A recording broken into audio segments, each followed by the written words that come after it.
Hi, fourth graders. Today we're going to be starting our first reading lesson of the year. Yay!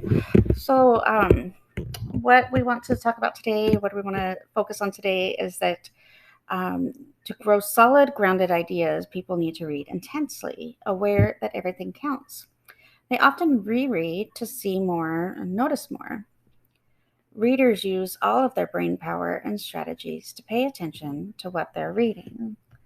So I know that oftentimes when I'm reading, I might read something and go, well, I don't really understand what that said or what they mean. And so I might go back and reread that same passage again, or sentence or paragraph.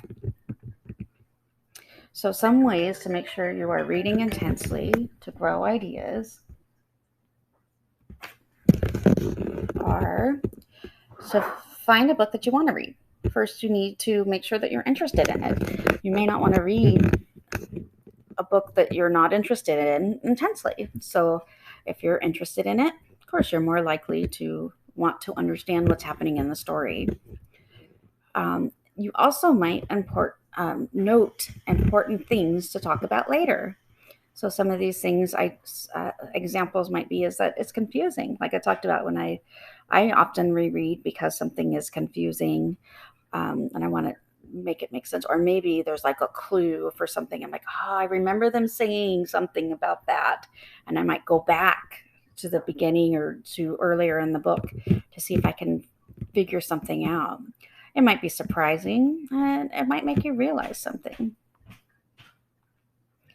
So when I read 11, I'm going to think about what are some things that when I'm reading intensely, that I might want to share or talk about. So this is just the first paragraph of that read aloud that we read with 11. So this is 11 by Sandra Cisneros.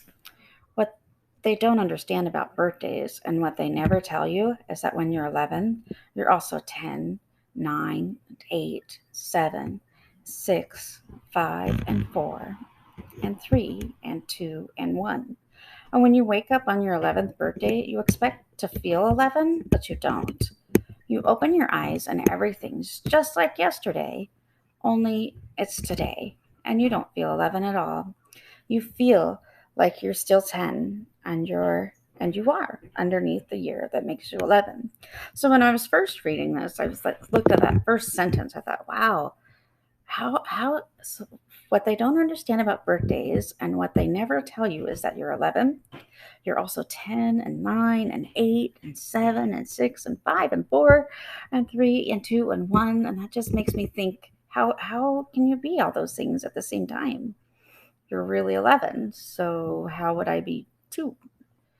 And so I would write this on a post-it. On one post-it, I wrote the sentence I was referring to.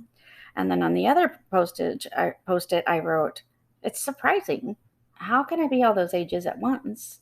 I think I may have felt all those ages at times, even though I'm much older. I may have cried like a 2-year-old.